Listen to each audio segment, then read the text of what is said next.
Bonjour à toutes et à tous, c'est Xeleco et bienvenue pour cette nouvelle vidéo aujourd'hui pour parler Formule 1 avec la notation des pilotes suite au Grand Prix de Grande-Bretagne qui s'est déroulé à Silverstone.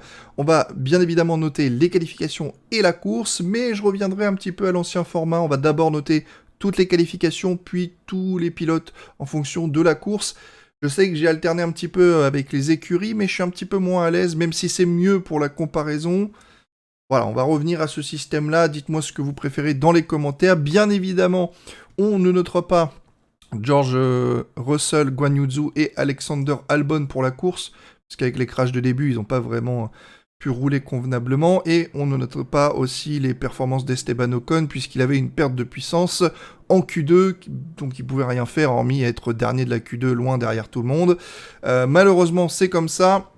On essaye toujours de noter les performances des pilotes à leur maximum, savoir ce qu'ils peuvent fournir avec la monoplace, et bien évidemment aussi ce qu'ils sont capables de fournir avec ce qu'on leur donne. Donc on va pouvoir voir ça, tout ça ensemble. Si vous êtes nouveau sur la chaîne, sachez qu'un 8 correspond à peu près... On va de ça. Sachez qu'un 8 correspond à un pilote qui a fait le job, à savoir si sa monoplace doit être 5ème parce qu'il a les performances pour, s'il a place 5ème, il fait le job, donc c'est au minimum un 8. Bien sûr, s'il y a des dépassements à faire, s'il y a des défenses à faire, etc., on va prendre aussi en compte la chance, les safety cars, etc., pour faire une note globale de la performance du pilote, puisque c'est vraiment lui qu'on va noter. On va pas noter l'écurie, parce que sinon Ferrari serait toujours dernier, mais bon, commençons du coup. Vous avez le classement de résultats de la course, donc Sainz, Perez, Hamilton, Leclerc, Alonso, Norris, Verstappen, Schumacher, Vettel, Magnussen pour le top 10. Derrière, Stroll, Latifi, Ricciardo, Tsunoda. Les abandons, Ocon, Gasly, Bottas, Russell, Guan Yu Zhou et Alexander Albon. Ça fait beaucoup d'abandons, hein, mine de rien, quand même 6 abandons, un tiers de la grille qui est parti. Donc on va commencer par les qualifications, on va reprendre dans le format. Donc Alexander Albon, je lui ai mis un 5, donc il avait le nouveau package. Après je comprends qu'avec le nouveau package, les premières qualifications sous la pluie, t'as envie de faire quelque chose, mais t'as pas envie de briser ta bagnole, parce que sinon il a quand même la pression de dire ok, prends pas trop de risques, parce qu'il faut quand même qu'on récupère des données sur la voiture, et les données sous la pluie, c'est pas vraiment ce que l'écurie recherche, donc le but étant de récupérer un maximum de données pour la course, donc vaut mieux partir un petit peu plus bas et faire une très bonne course pour récupérer un maximum de données sur le nouveau package, Williams, pardon. Il manque d'air, moi. Je vais mourir si ça continue. Donc, est-ce qu'il a poussé à fond? Je sais pas. En tout cas, 16ème aux portes de la Q2. Malheureusement pour lui, c'est pas de chance, ça passe pas. Le devant, le groupe était un peu plus rapide. Et pour une fois, Latifi a réussi à se placer devant. Hein, 1,42,078 contre 1,41,998. Donc, il y a que dalle, hein, il y a 7 dixièmes. Mais pour cette fois, c'est en faveur de Nicolas Latifi. Donc, tant mieux, hein, je lui ai mis un 5, c'est pas fameux si on considère qu'il a aussi le nouveau package, pour moi c'est juste la moyenne. Guan Yu Zhou, je lui ai mis un 9, très impressionnant hein, sur ce dernier Grand Prix, et déjà au Grand Prix du Canada, puisque évidemment il se qualifie 9ème, donc il passe la Q3, donc ça fait déjà 2 fois de suite qu'il prend l'ascendant sur Valtteri Bottas, et ça devrait jamais se produire en fait. Je comprends que ce soit la pluie, mais en fait, il y a tellement d'expérience et d'années d'écart que c'est jamais censé se produire, quoi. Moi, je vous l'ai dit, ça fait déjà plusieurs vidéos que je vous fais où je vous ai dit que tout le monde est impressionné par rapport à Bottas. Moi, je trouve qu'il sous-performe par rapport à cet Alfa Romeo. Et on est encore en train de le voir à l'heure actuelle, où il sous-performe en qualification, il fait du Bottas, il prend pas des super bons départs, etc. C'est du Bottas tout craché. Mais actuellement, en fait, il n'a pas changé son niveau. Hein. L'Alfa Romeo devrait être bien plus élevé que ça. Même si elle a beaucoup de problèmes de fiabilité, il faut quand même le rappeler. Donc 1,4791 contre 1,41,396. Donc c'est la pluie, hein, donc on va élargir quand même. Ça fait 6 dixièmes d'écart, correct. 1,42,640 contre 1,44,232 par contre sur le deuxième relais en Q2. Là ça fait très mal, hein, ça fait très mal. À cause de ça, Bottas y sort. Et Guan Yu Zhou passe en Q3. Donc franchement, respect, un bon petit 9, bien mérité. George Russell, je lui ai mis un 7 en qualification. Je vous rappelle qu'un 8, c'est faire le job. Et quand on voit qu'Hamilton est 5ème, à savoir avec une Mercedes, c'est le top 6. Hein. derrière les deux Red Bull, derrière les deux Ferrari, c'est là où ils doivent être. Eh ben, George Russell n'a pas vraiment fait entièrement le taf. Alors, top 6, si vous ne l'avez pas, le top 8, ça reste correct. C'est pas non plus des qualifications catastrophiques éliminées en Q1 ou en Q2. Non, il est 8ème. Mais le fait de se mettre derrière Lando Norris et Fernando Alonso, ça peut créer certains problèmes. Mais en l'occurrence, il les a eu dans la course. Donc la place de qualification est très importante également. Malgré tout, c'est un mouchoir de poche, hein. Je peux pas lui mettre une sacrée mauvaise note non plus. Une 42-161 contre une 41-995. Il y a même pas 2 dixièmes avec Hamilton. Voilà, c'est très bien, c'est juste que Lando Norris et Alonso ont réussi à se faufiler au milieu. Donc, job non accompli, 7 sur 10. Bottas, je lui ai mis un 5. Bah, c'est pareil, hein, ça fait mal quand ton coéquipier arrive à passer en Q3, que tu as autant d'expérience dans la Formule 1 et que bah, tu peines un petit peu, et surtout bah, avec autant d'écart en Q2. Je veux dire, une 44-232, on est sur le niveau de Yuki Tsunoda et de Daniel Ricciardo. Et on sait tous à quel point le niveau de Yuki Tsunoda est hyper irrégulier, et à quel point le niveau de Daniel Ricciardo est hyper régulier dans le mauvais sens du terme, malheureusement pour lui. Et Ocon, bah, il n'a pas de puissance, donc lui, il peut même pas... Donc voilà, encore une fois, oui, je pense que la dernière place de Q3 était pour Ocon si tout se passait bien, mais c'était l'occasion de pouvoir en profiter, parce qu'on rappelle qu'au classement général, on a Lando Norris, suivi de Valtteri Bottas, suivi d'Esteban Ocon, donc c'était carrément prendre des points sur le rival direct. Et ben là, 12ème contre 15, c'est pas non plus profiter de l'occasion, quoi. Donc malheureusement, ouais, des qualifications assez moyennes pour Valtteri Bottas. Pierre Gasly, je lui ai mis un 7,5, avec l'Alfa Romeo, qui est un peu moins performante, mais qui arrive quand même à la 11e place, ça me semble tout à fait correct, même si quand on voit que Nicolas Latifi est devant, bah on se dit qu'il manque un petit quelque chose pour faire le job quand même, donc je peux pas lui mettre un 8, mais il n'en est pas très très loin, voilà. Tsunoda, je lui ai mis un 6,5, du coup moins rapide que son coéquipier, hein, forcément, ça crève les yeux.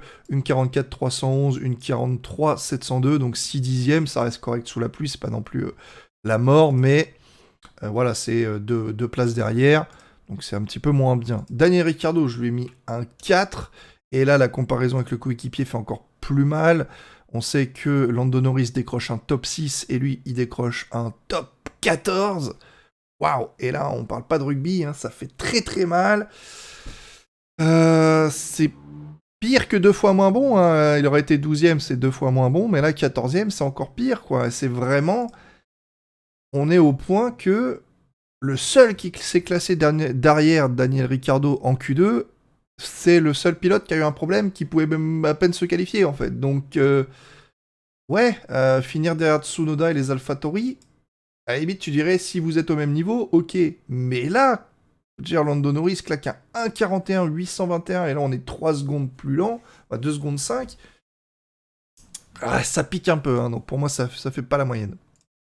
Latifi, je vais être honnête avec vous, Q3 avec la pire monoplace du plateau, la Williams, mais pas parce que c'est une Williams, mais parce qu'en plus, il a même pas les upgrades. À la base, Alexander Albon est censé avoir les upgrades qui, théoriquement, valaient 1 seconde au tour. Incroyable. Bah, c'est un petit 10 pour Latifi. Vous savez à quel point je l'ai très mal noté sur à peu près tous les grands prix depuis le début de la saison. Le mec fait la Q3, quoi. La Q3, oui, ok, il a de la chance parce qu'on connaît un problème, mais tant mieux, au moins lui, on a profité. Il rentre en Q3, alors très loin de tous les autres, parce que la voiture n'a pas du tout le niveau pour être là. Mais je pense qu'à ce niveau-là, tu prends plus de risques. Hein. Tu dis, oh, je suis en Q3, de toute façon, je vais pas faire mieux que les Alfa Romeo, l'Alpine d'Alonso, Norris, enfin, voilà, tout le top, quoi. Donc tu prends pas de risque sous la pluie. Il prend sa 10e position, très bien. C'est un 10, qu'est-ce que tu veux qu'il fasse de mieux que ça? Il peut pas les titiller les mecs qui sont devant lui. Malgré tout, bah, avec la pluie, il en a profité. Et sans avoir le nouveau package, bah, pour moi, c'est un 10, il n'y a pas photo. Lance Stroll, je lui ai mis un 3. Bon, autant vous dire que le mec est qualifié dernier. 8 dixièmes de son coéquipier, mais genre dernier, quoi. Même pas, en fait, je même pas envie de lui mettre un 3, j'ai envie de lui mettre un 2. C'est ce que je mets à Nicolas Latifi, je vois pas pourquoi je le mettrais pas à Lance Stroll. Dernier, 2. Voilà, c'est tout. Je dirais 2 parce qu'au moins il a pas craché la voiture, et puis c'est tout. Magnussen, je lui ai mis un 4,5. Alors pareil, éliminé en Q1. Éliminé en Q1 ici, qui se qualifie quand même devant son coéquipier pour 6 dixièmes. Ok, voilà, c'est pas fameux, hein, c'est la Q1, ça vaut pas la moyenne. Vettel, je lui ai mis un 4. Encore une fois, c'est un peu la déception de tirer cet Aston Martin hors du lot. Hein, sur la pluie, c'est justement le moment où il faut faire la différence. Et pour l'instant, avec l'Aston Martin, il n'y arrive pas du tout. Alors, il y a le pilote et la monoplace aussi en question, hein, mais voilà, c'est difficile de sortir du lot. Mick Schumacher, je lui ai mis un 4,5. Vous allez me dire, mais pourquoi tu mets autant Non, je fais des bêtises. Hop. Mick Schumacher, je lui ai mis un 4,5. Comme Magnussen, alors même s'il s'est qualifié derrière, pour la simple et bonne raison, non pas, je suis pas un fanboy du tout, c'est parce qu'il avait un problème de steering wheel, de volant, qui était un peu bloqué dans le mauvais axe. C'est un peu chiant, c'est-à-dire qu'au lieu de piloter avec ton volant droit, il est un peu de travers de l'autre côté. Donc du coup, ben, c'est un peu plus chiant. Voilà, donc je lui ai mis à peu près autant avec ce petit problème, c'est quand même bien de ne pas avoir crash la voiture pour une fois. Max Verstappen, je lui ai mis un 9, hein, seconde position. Pas de problème, voilà, tout en haut. Seconde position, pas très loin de la pole. Apparemment, il a dû ralentir sur un drapeau jaune de Charles Leclerc. Je vois pas trop, mais bon, c'est quand même un très bon temps. Très proche. Norris, je lui ai mis un 8. Alonso, je lui ai mis un 7,5. Bon, vous comprenez à peu près pourquoi. Norris qui prend la 6ème position. Alonso qui prend la 7ème position. Donc, ce qui nous donne un 7 pour George Russell, un 7,5 pour Alonso, un 8 pour Lando Norris. Lewis Hamilton, un 8,5, bien évidemment, et un 8,5 pour Leclerc. Alors, 8,5 donc jusqu'à Hamilton. Après le top 4, c'est un petit peu plus difficile parce qu'ils sont vraiment hors, on va dire hors championnat. C'est vraiment les 4 de tête, ils se tirent la bourre ensemble. Difficile de rivaliser avec eux. Donc on a Perez qui est un petit peu loin du troupeau. Donc Perez, je lui ai mis un 8. Il a fait le job parce que en ayant une Red Bull, il faut la mettre dans le top 4. Il l'a mis dans le top 4. Donc il fait le job. Mais il n'y a rien de transcendant. Hein. Verstappen, je pensais qu'il a un 9. Hamilton, un petit 8,5. Et un Sainz. Donc pole position, je voulais mettre un 9,5 plus un demi-point parce que bah, c'est la première pole position de sa carrière. Donc on va un petit peu féliciter un petit peu tout ça avec un 10.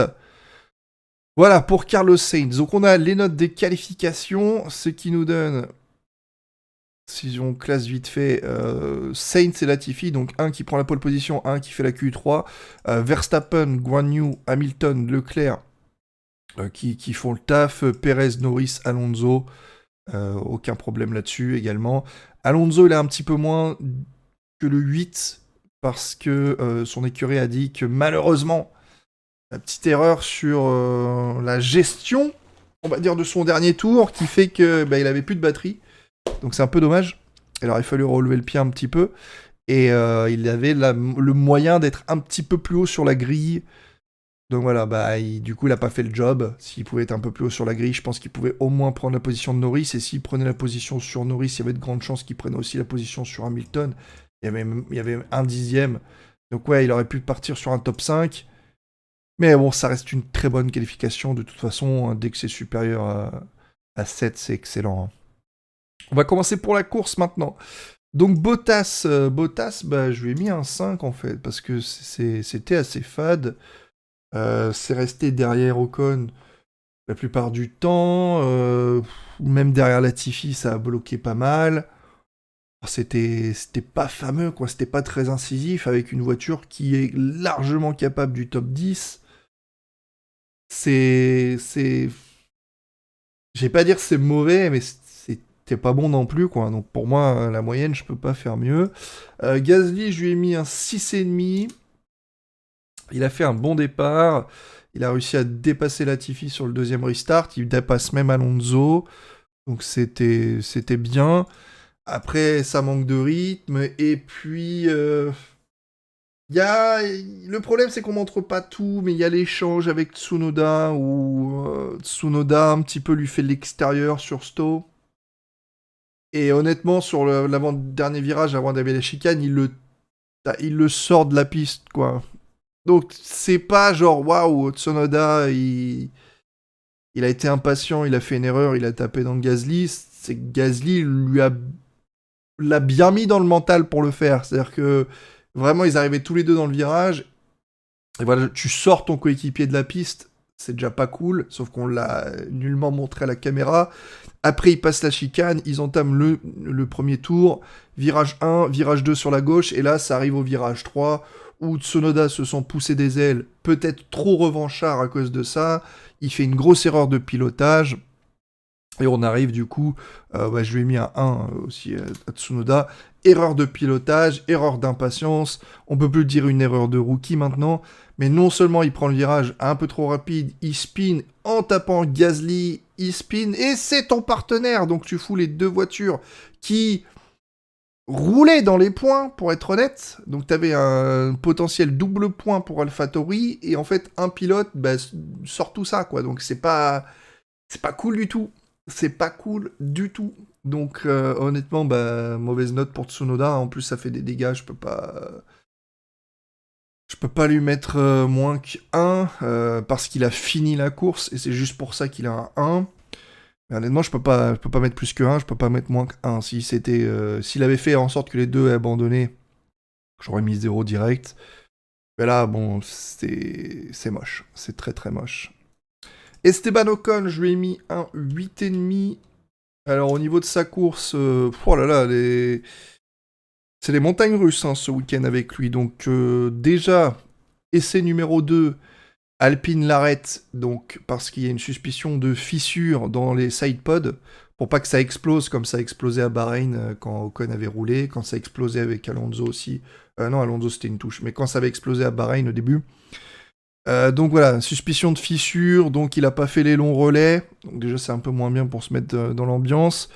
Il fait les qualifs. En qualif, de nouveau un problème batterie, donc il a pas de puissance parce qu'il peut pas utiliser la batterie électrique. Donc à nouveau P15. C'est genre la malchance absolue des qualifications, quoi. C'est incroyable. Autant Alonso a la malchance dans, j'ai envie de dire, les courses, autant Ocon, et je rappelle que j'ai oublié de mettre ma casquette aujourd'hui. Oh là là, quel supporter indigne, pardon. Donc, je remets ma casquette et on est reparti. Donc, ouais, au niveau de la malchance, on est quand même là. Alonso a toute la malchance en course et Ocon a toute la malchance en qualif. Ça va par la transmission à Imola où il part 19ème. Les mécanos qui peuvent pas réparer à temps à Miami, il part dernier. Monaco, drapeau rouge, alors qu'Alonso se crache dans le mur en plus. Qu'est-ce qu'on a encore? On a les qualifications de Bakou, drapeau jaune, alors qu'il améliore largement pour être dans le top 10. À chaque fois, il se fait arracher. Et là, boum, problème batterie, P15. Déjà, partir P15, ça fout les boules. Au premier départ, il arrive à prendre un très bon départ, il double Tsunoda. C'est incroyable. Les départs d'Ocon cette année, il gagne des positions à toutes les courses. À toutes les courses, il prend des positions juste au départ. En même temps, il part plus loin qu'il devrait être avec ses problèmes. Mais P15, il double Tsunoda. Derrière, ça pile. Le carambolage. Ricardo freine, il esquive. Mais il se prend Alexander Albon sur le côté qui rebondit sur le mur. Boum, suspension avant droite cassée.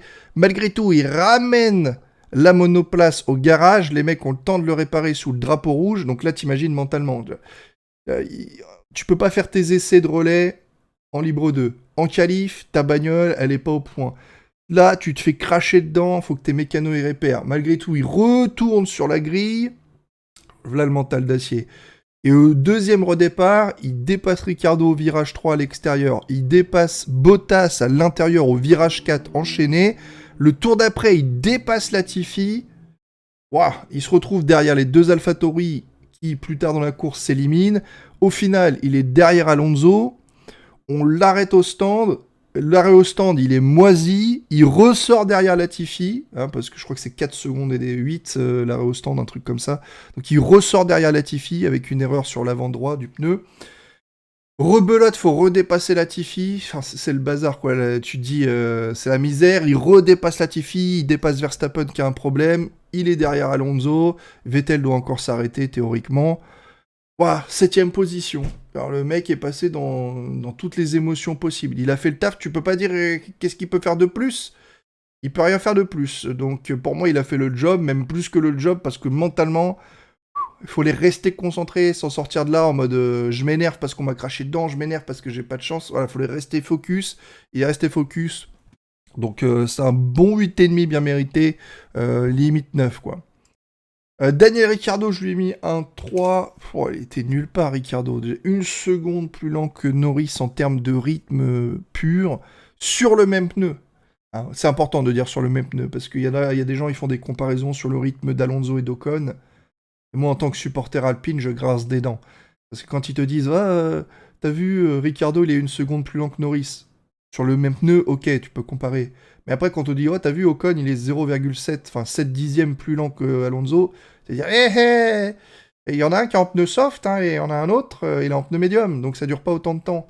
D'ailleurs, quitte à parler de ça, autant parler stratégie. Puisque je suis sur Ocon, justement, parlons-en. Donc Ocon, 22 tours sur les pneus soft.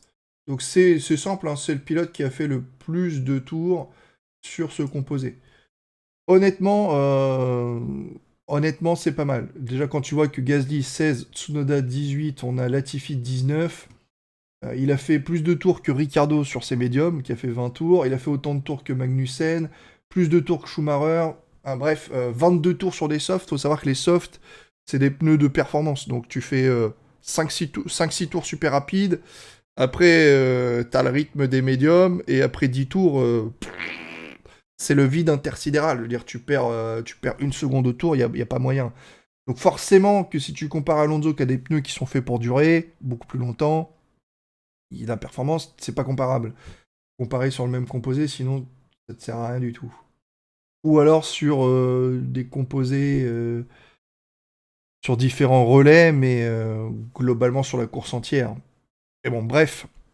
Donc du coup, encore une fois, Ocon, très très bonne gestion pneumatique. Jusque-là, il n'y a rien de nouveau.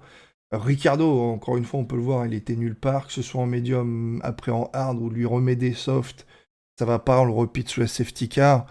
Apparemment, il avait un problème de DRS, mais je pense pas que ça change quoi que ce soit au fait qu'il était déjà nulle part avant. Donc voilà, hein, globalement. Latifi, je lui ai mis un 8. Vous allez me dire pourquoi pas un 10? Bah bon, un 10, c'est s'il avait scoré des petits points. S'il avait fait top 10, je pense que j'aurais mis un 10. Bon, il a pas de points, il est 12ème, mais honnêtement, j'applaudis. Il est resté à son taf, l'excellent départ. Il se faufile entre George Russell, entre Guan Yu Zhou. Le mec a gagné 2 positions avec un départ comme ça. Incroyable départ de Latifi. Et derrière, il fait son taf, il fait sa course, il est performant, il a du rythme. Alors qu'il n'a pas les nouvelles upgrades, il a du rythme, il cartonne. Il arrive à faire l'undercut sur Ocon, et il arrive même à retenir Ocon plusieurs tours derrière lui, qui avait pourtant de plus frais. C'est très bien, une très bonne performance. Malheureusement, Latifi reste Latifi. Il sort large, je crois que c'est au virage 9. Il sort large et il fait des dégâts sous son fond plat. Voilà, donc Latifi a perdu un petit peu de performance sur la fin de la course, notamment pour la safety car, etc. C'est pas cool du coup.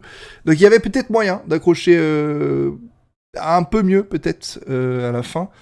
Et voilà, si tu te fais des dégâts sur ta monoplace, après tu peux t'en prendre qu'à toi-même. Donc il a fait le job avec sa Williams, mais voilà, ça a été assez impressionnant de le voir là, mais en même temps, il y a aussi des petites erreurs toutes bêtes quoi. Lance Stroll, je lui ai mis un 4. Il était nulle part, encore une fois, c'est un peu Ricardo style, mais avec son rythme, il a remonté petit à petit, et puis la safety car arrive à l'aider. Je peux vous afficher ça, donc Lance Stroll, comme vous pouvez le voir, pneu médium usé. Après il fait un pit stop très rapide pour essayer d'undercut tout le monde avec un très long pit stop sur les hards, et puis derrière on lui met des médiums. Alors j'ai pas trop compris la stratégie d'Aston Martin de mettre des médiums usés sur Vettel et sur Stroll. Bon, malgré tout, c'était suffisant pour passer la Williams qui avait des softs usés. Mais bon, c'était loin de Vettel quand même, malgré tout, hein, alors que si on regarde au niveau du plan, Vettel s'est arrêté très tôt avec ses softs, 6 tours, 6 tours et Vettel s'arrête. Après, très long relais en médium, excellent relais en médium qui l'a fait tourner dans le top 10 pas mal de temps d'ailleurs. Donc ouais, malgré tout, il arrive proche du top 10, mais il n'est pas dans le top 10, hein, 11ème ça suffit pas, mais il faut aussi récupérer par rapport à son coéquipier. Kevin Magnussen, je lui ai mis un 7, et Schumacher, je lui ai mis un 8 et demi, voilà. Donc, globalement, c'est une bonne course, voilà, de Magnussen, mais il finit derrière son coéquipier qui, malgré tout, son coéquipier était parti derrière lui à la base. Donc voilà, on a eu un relais sur les médiums, et un double relais sur les médiums d'ailleurs pour Kevin Magnussen qui s'est pas arrêté sous la safety car et qui a réussi à conserver sa position à la fin avec des très très vieux médiums comparé aux médiums un peu usés de Stroll. Donc ça c'est quand même pas mal joué. Mais bon, la stratégie n'a pas été gagnante. La stratégie gagnante, c'était celle de Schumacher. Un long relais en médium, un relais en hard, jusqu'à passer les softs sous la safety car. C'était un petit peu la stratégie. Et donc, ça lui a permis d'être au duel avec Verstappen. Et honnêtement, quel duel où Verstappen est toujours aussi sale dans ses duels défensifs. N'hésitez pas à aller voir les vidéos sur Twitter ou YouTube. Vous allez un peu halluciner que des penalties ne soient pas tombés sur Verstappen. C'est un peu abusé d'ailleurs. On en parlera un peu plus tard. Vettel, je lui ai mis un 5. Alors, je sais, vous allez dire, ah, c'est mieux que Stroll. Oui, c'est mieux que Stroll. Mais en même temps, faut pas oublier que c'est quand même Vettel au premier départ qui emboutit l'arrière de Albon. Albon, il est juste derrière Bottas. Enfin, t'as Bottas, juste derrière t'as Albon, juste derrière t'as Vettel.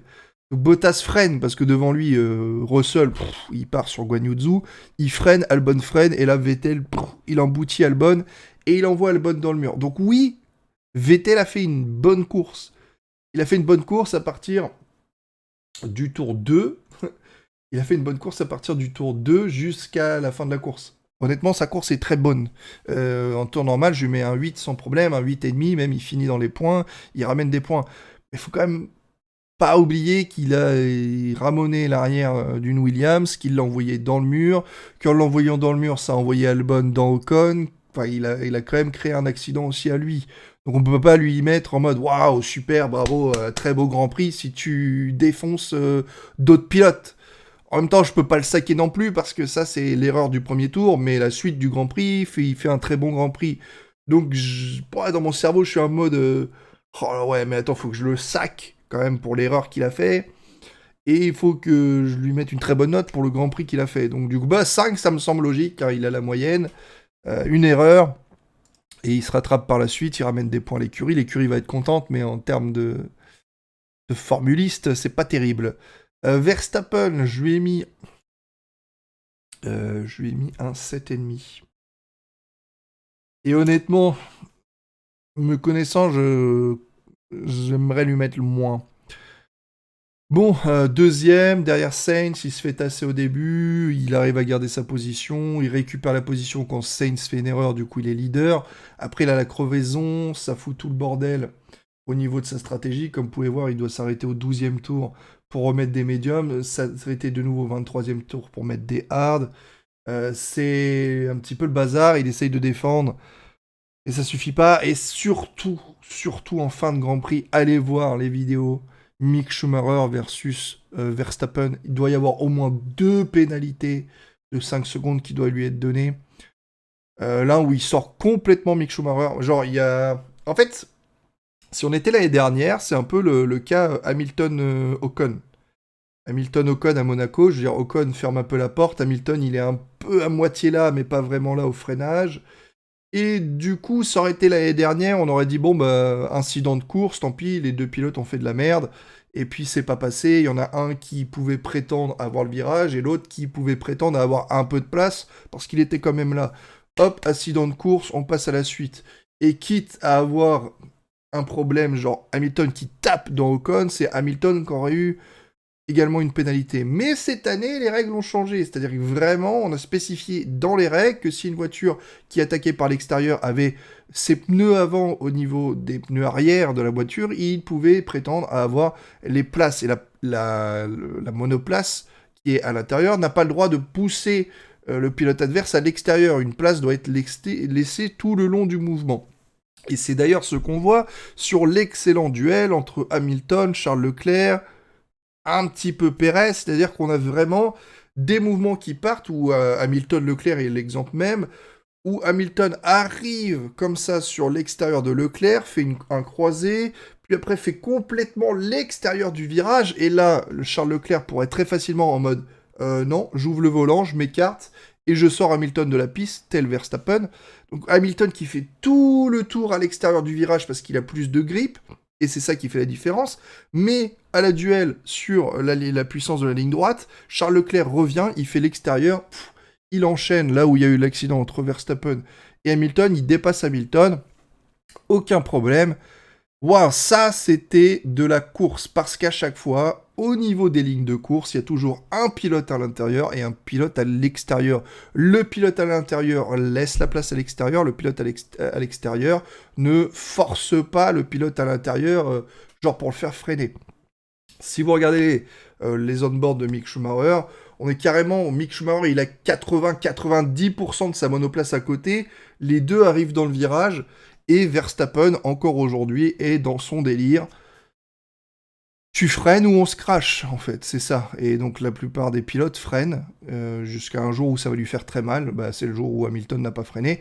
Mais du coup, ils prennent le virage tous les deux, et Verstappen fait comme s'il n'y avait personne. Il prend son virage jusqu'à mettre ses pneus à l'extérieur sur les vibreurs. Donc t'imagines que quand t'as une voiture, t'as un mec qui est à côté de toi, il a 80%, 90% de sa monoplace à côté, quasiment aileron avant, pour vous dire. On était plus sur genre aileron avant, pneu avant, tu vois, dans ce cas-là. Alors que si toi, tu te portes à avoir tes pneus sur le vibreur extérieur, il est où le mec qui est à côté de toi, tu vois? Ça veut dire qu'il est largement hors de la piste. Si c'est des graviers, tu l'as foutu dans les graviers. Si c'est de l'herbe, tu l'as envoyé en toupie. Si c'est du béton, en mode « Ah, bah c'est du béton, c'est bon, c'est autorisé ». Non, c'est pas autorisé. T'es pas autorisé, dans les nouvelles règles de cette année, à sortir quelqu'un de la piste. C'est juste interdit, c'est 5 secondes de pénalité. Et pour couronner le tout, sur l'attaque de Mick Schumacher dans la dernière chicane qui amène à la ligne droite, au niveau du freinage, Mick Schumacher freine bien plus tôt, Verstappen fait comme d'hab, il est à l'intérieur, il freine très tard, il garde sa position forcément, puisque l'autre cède, sauf que Mick Schumacher fait un très beau décroisé, et il arrive dans le tout petit virage, là, juste avant la ligne d'arrivée, il est à l'intérieur, pareil, il a la moitié de sa voiture posée à côté. Et c'est exactement l'accident de course qui fait que en 2020, Magnussen et Albon étaient là. Albon n'a pas cédé, Magnussen n'a pas cédé, et Albon a envoyé Magnussen faire la toupie. Et Albon a pris 5 secondes de pénalité. Mais étant donné que les règles ont changé et que les pilotes doivent se laisser la place au tout dernier virage, moi je serais Mick Schumacher, je le fais. Ah, moi j'y vais, parce que Mick Schumacher lève le pied pour pas taper dans Verstappen, et Verstappen, il roule comme s'il était tout seul, encore une fois. C'est genre, tu me laisses ou on se crache. Et donc, Schumacher lève le pied, alors que, selon le règle, si Schumacher est à la moitié à l'intérieur, il peut prétendre au virage, avoir l'espace nécessaire.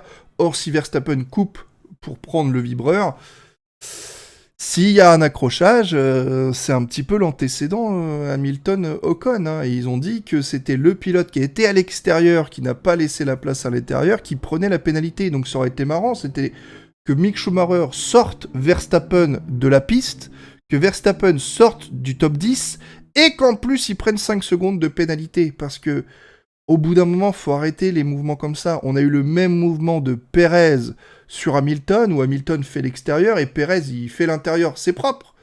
Sauf qu'excuse-moi, les mecs, ils veulent pas perdre une seconde. Logiquement, quand tu fais l'intérieur, t'as une trajectoire un peu moindre. C'est ça qui est difficile. Il faut plus de traction. Mais les mecs, ils comblent le problème de traction en ouvrant le volant, comme s'ils étaient tout seuls. Donc en fait, il sort. Et Perez a complètement sorti Hamilton de la piste. Ça, c'était pénalité. Quand Perez double Charles Leclerc hors de la piste, c'est pénalité. Dès l'instant que l'autre pilote n'a même plus les deux roues à l'intérieur, comment tu fais en fait? Quand Sainz, il tasse un peu Verstappen, tu vois, il le tasse, c'est dur, mais t'as les roues de Verstappen qui sont encore à l'intérieur. Je crois qu'à un petit moment, il a peur de qu'il sort lui-même et il revient aussitôt. Mais globalement, t'avais genre une 3/4 de place pour laisser au moins la moitié de la voiture de Verstappen à l'intérieur de la piste. Mais là, on parle vraiment de genre...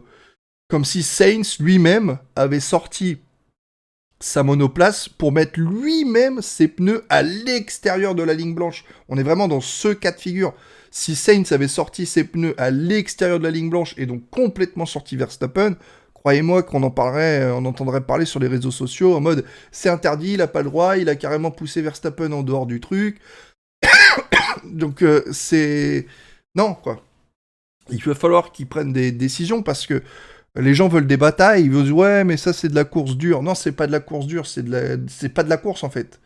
La course, c'est justement un pilote qui tente de passer à l'extérieur, que l'autre dise ok, je décroise, je recroise, je prends l'intérieur, on a des soucis différents, il y en a un qui a plus de vitesse en sortie de virage. Mais si en fait tu prends le système de en mode oh je suis à l'intérieur, et ben toi je te pousse et si tu freines pas on se crash, c'est pas de la course du tout. C'est même pas de la défense du tout. En fait, y a rien. Donc je mets 7,5 parce qu'avec les problèmes, il arrive quand même dans les points.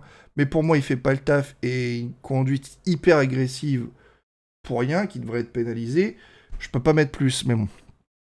Norris, je lui ai mis un 9. Alonso, je lui ai mis un 9. Et Hamilton, je lui ai mis un 9. Bah, les trois ont fait une bonne course. Hein, donc, oui, Alonso finit devant Norris.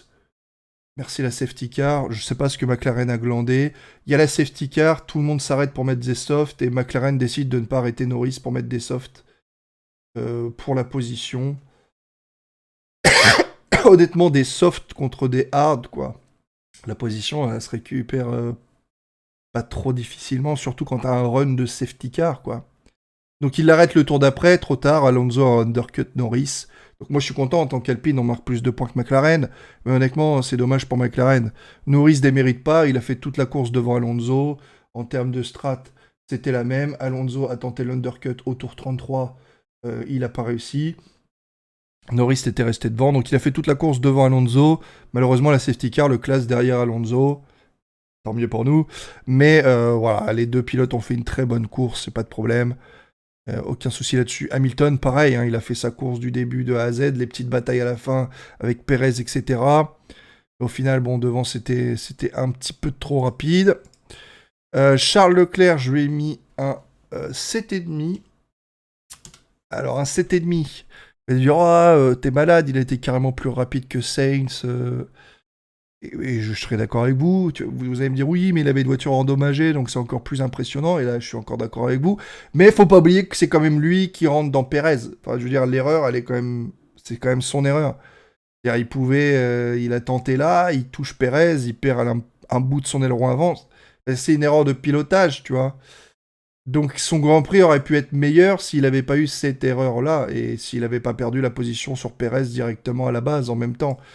Je veux dire, il est troisième, hein. S'il doit dépasser Perez, c'est qu'il a perdu au restart. Donc oui, tu peux pas... Pour moi, Leclerc a pas fait le job. Faire le job, c'était conserver sa position et attaquer Verstappen. Or là, bah du coup, il doit réattaquer Perez, il doit prendre plus de risques, il perd un peu son aileron avant. Et après, bah, sa course est vraiment excellente. C'est-à-dire que Verstappen a sa convaison, il rattrape Sainz, il a beaucoup plus de rythme de Sainz. Ferrari, il a complètement abandonné. C'est n'importe quoi. Et voilà. S'il n'aurait pas fait son erreur, il aurait eu une meilleure note que ça. Perez, je lui ai mis un 8,5. Il a fait le taf malgré... pour moi, encore une fois, je peux pas lui mettre plus parce qu'il aurait dû être pénalisé sur certaines choses. Bon, il n'a pas eu de pénalité, donc je le note bien quand même. C'est pour ça que je le note bien Verstappen aussi. Tant que les pénalités ne sont pas officielles, je peux pas dire, moi, j'aurais aimé que... Ouais, j'aurais aimé que Verstappen et Perez aient des pénalités par rapport à ce qui est écrit dans les règles. Mais s'ils en ont pas officiellement, je vais pas mal les noter. Donc Perez, voilà, 8,5. Rappelons quand même qu'il a dû s'arrêter très tôt pour un petit problème sur sa monoplace. Donc 5e tour, très très très long run sur les pneus médium usés. Donc bonne gestion pneumatique comme on connaît de Perez. Et derrière, la safety car lui permet de garder sa position devant Alonso. Bon. Après, grosse bataille avec Leclerc et Hamilton. C'est lui qui en sort vainqueur et qui décroche finalement un podium. Donc oui...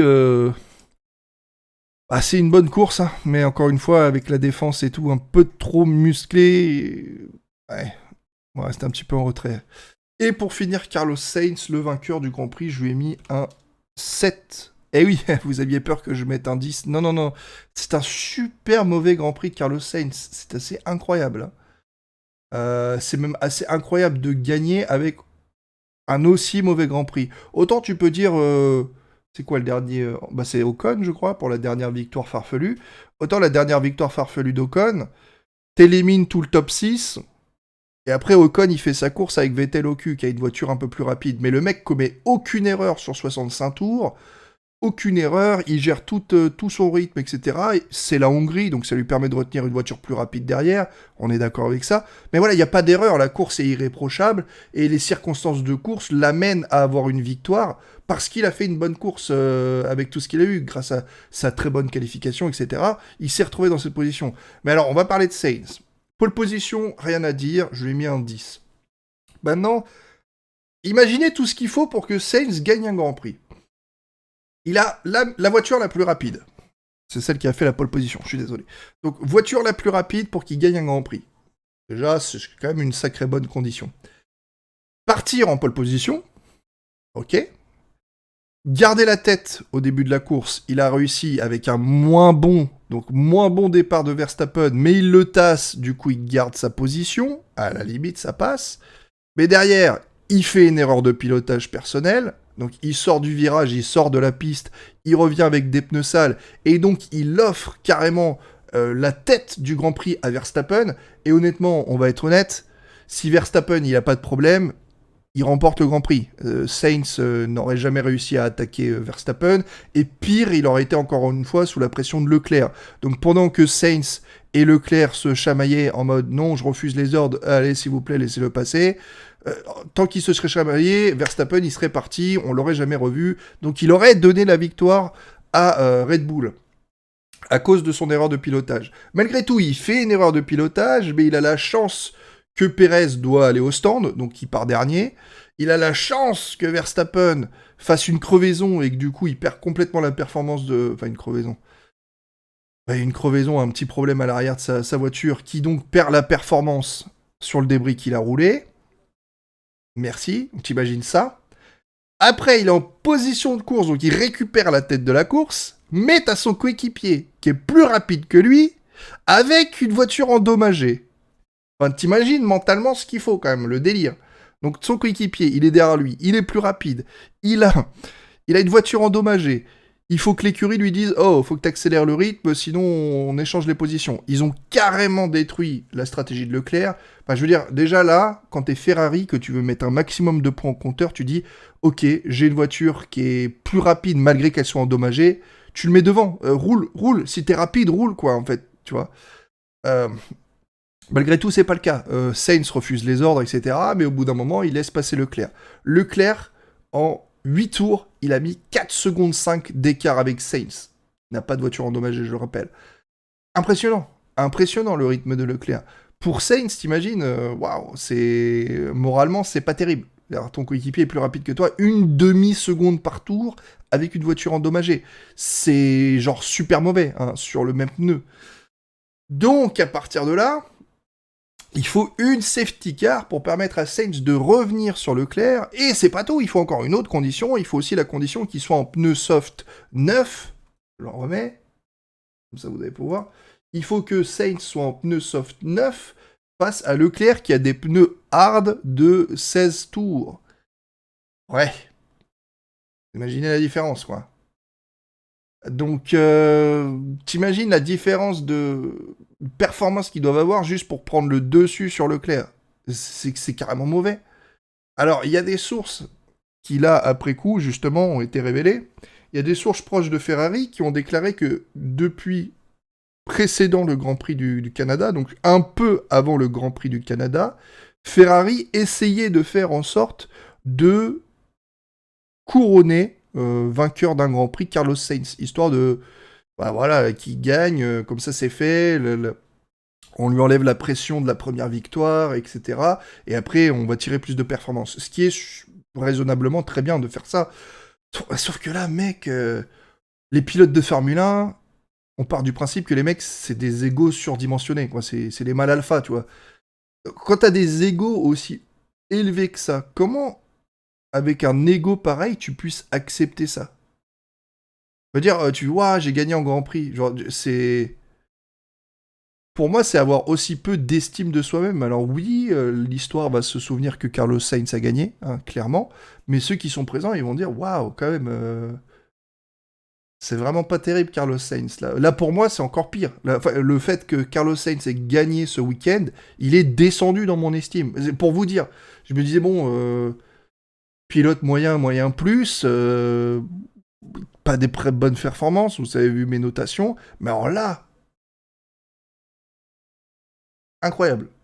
Incroyable le nombre de conditions pour que Carlos Sainz gagne un Grand Prix avec la voiture la plus rapide.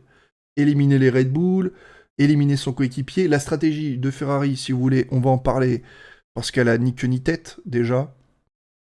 Tu sais qu'Ocon s'arrête, tu sais qu'il est lent. La safety car, alors Leclerc est pas du tout passé devant les stands, donc il est clairement en position de s'arrêter. L'équipe lui dit non, tu restes dehors, et derrière ils arrêtent Carlos Sainz. Je suis désolé, mais en termes de stratégie, ça va pas du tout. Déjà de 1, tu arrêtes Charles, parce que faut que tu lui mettes les softs pour la fin, pour pas qu'il se fasse doubler. De 2, derrière Sainz, il a Hamilton. C'est la safety car en fait. Tu peux pas doubler sous la safety car. Rien n'empêche à Carlos Sainz de ralentir sous la safety car pour ralentir Hamilton et avoir largement le temps de faire un double pit stop. Il y avait un écart de 4 secondes, 5 secondes. Tu lèves le pied un tout petit peu, Hamilton peut pas te doubler, tu rentres dans les stands. Et oui, il y a un écart de quoi? Il y a un écart de que dalle. Tu fais, allez, 7-8 secondes, c'est largement suffisant pour faire un double pit stop, même chez Ferrari pour le coup. Donc déjà, ça n'a pas de sens de 1. Alors après, sur l'après-course, on nous déclare en mode oui, mais Charles aurait perdu la position, etc. Alors, peu importe l'argument qui a été sorti, ça n'a aucun sens. Parce que garder la position sur la piste, c'est valable quand il reste 5 ou 6 tours. Tu vois, tu dis, oh, je vais pas rentrer Leclerc, il reste 5 tours. On va lui laisser la position sur la piste. Je dis pas, là oui. Mais là, t'as 15 tours à faire avec des mecs qui sont en hard, ça n'a pas de sens de dire oui, on pensait qu'il allait pouvoir s'échapper. Comment tu pensais que Leclerc allait s'échapper avec des hard et une voiture endommagée, alors que derrière ils sont tous en soft? Je veux dire, on parle de Perez, on parle d'Hamilton, tu vois, les mecs ont la niaque, ils veulent gagner. Donc en plus de ça, ça n'a pas de sens. Donc c'est Sainz qui attaque Leclerc, pendant que Leclerc est obligé de faire le bouchon et de défendre brillamment pour le coup sur tout le monde. Waouh, il a fallu tout ça à Carlos Sainz pour remporter un Grand Prix avec la meilleure voiture, et ça me fait mal de l'admettre, c'était pas terrible. Ça m'a fait mal au cœur pour lui, hein. Honnêtement. En termes de fierté personnelle, je sais pas comment il peut être content de ça, personnellement, en termes de pilote, parce que on attendait tous le Grand Prix où Verstappen et Leclerc avaient une collision et puis Sainz gagnait. À la limite, là, tu vois, tu dis, oh, bah voilà, il a gagné, fait de course, les autres se sont éliminés. Mais là, ça a été fait un truc, on lui a donné la victoire sur un plateau, et ça confirme encore plus les sources maintenant que Ferrari voulait se débarrasser de ça et donner une victoire cadeau à Sainz. Mais dans tous les cas, on passe d'une position où Ferrari est censé faire un 1-2, voire au pire un 1-3, parce que, pour être honnête, Sainz y ralentit Hamilton. Ils rentrent tous les deux dans les stands, ok? Et Mercedes fait un meilleur arrêt au stand que Ferrari. Ça peut arriver, et que du coup Hamilton ressorte devant Sainz. C'est quoi la physionomie? La physionomie, c'est que t'as Leclerc devant en tête avec des pneus durs, des pneus soft, du coup, parce que tu l'as arrêté, et derrière lui, tu as Hamilton et Sainz avec des pneus soft. Quand tu vois la différence de rythme qu'avait la Ferrari de Leclerc par rapport à la Mercedes, il a fallu que les deux Ferrari se bataillent ensemble pour que la Mercedes revienne petit à petit, parce qu'au début, il y avait genre 6 secondes d'écart. Donc il a fallu plein de trucs, donc tu t'imagines aisément que Leclerc, il aurait fait sa relance, il serait parti, ça aurait mis Hamilton sans DRS. Ah, tu vas pas me dire qu'une Ferrari avec plus de vitesse et un DRS sur Hamilton, tu vas pas me dire que Sainz n'était pas capable de passer Hamilton avec une meilleure voiture. S'il est pas capable de le passer, ça confirme le truc, tu vois.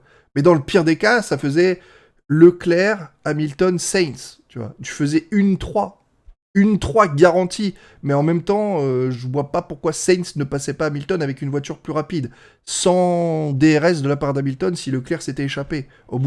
Allez, au début peut-être, mais au bout de 4-5 tours, Leclerc, il aurait mis plus d'une seconde aisément. Il aurait push comme un taré, et après Sainz aurait pu attaquer Hamilton pendant plus d'une dizaine de tours. Ils étaient à composer de pneus équivalents. Donc voilà, Ferrari, Sainz il double Hamilton, et c'est bon, t'as une 2 Ferrari, Leclerc-Sainz. Ça semble logique, y a aucun moyen d'expliquer ce qu'ils ont fait. À l'inverse, les mecs ont eu la bonne idée de se dire ok, c'est une safety car, donc tout le monde va se pack derrière Leclerc avec des pneus soft, et on fout notre pilote avec des pneus hard usés, défendre contre tout le monde. Bah, je suis désolé, là, même dans ce cas-là, la Red Bull avec des pneus soft est largement supérieure avec une Ferrari en pneus usés, et même une Mercedes avec des pneus soft neufs, ça peut être un danger sur justement une Mercedes avec des pneus usés, puisque là on a la différence de performance qui passe dans le pneu. Donc en soi tu te dis ouais on prend des risques. Et encore, Alonso aurait pu même passer Leclerc, donc on est passé d'un 1-2 à un potentiel 1-3 garanti, et là on est arrivé sur un 1-4 Sainz premier, Charles Leclerc 4ème, et ça aurait pu être 5ème, ça aurait pu être 6ème s'il avait eu un problème de... Parce que défendre comme ça, être au duel, la moindre touchette, ça te fait finir un Grand Prix, hein. Ça te fait finir un Grand Prix. C'était énormément de risques pris de la part de Ferrari pour au final obtenir un 1-4. 1-4, bordel. Non, je suis désolé. Alors quand on a demandé à Sainz de pack Hamilton et de laisser de l'écart avec Leclerc, il a refusé à la radio. Il a dit non, laissez-moi, sinon je vais être sous la pression d'Hamilton, etc. Ce qui est compréhensible. Mais une fois que la safety car a été déclarée et qu'ils veulent faire un double arrêt au stand, ouais, je vois pas pourquoi. Alonso l'a fait en Hongrie, par exemple, quand tout le monde est arrêté au stand. Alonso, il a pack tout le monde, il a reculé pour qu'Ocon ait le temps de faire son arrêt au premier tour, puis Alonso fasse son arrêt. C'est normal, ils font toujours ça en fait. À chaque fois que tu as une safety car, tu ralentis le pilote derrière si tu veux faire un double stack, double stop. Donc, je comprends pas pourquoi Carlos ne l'a pas fait, je comprends pas pourquoi Ferrari ne l'a pas fait. Et après la course, quand j'ai appris ça sur les informations, etc., que Ferrari cherchait à faire gagner Carlos Sainz, et ben maintenant je me dis, ouais, c'est vrai que maintenant ça ressemble.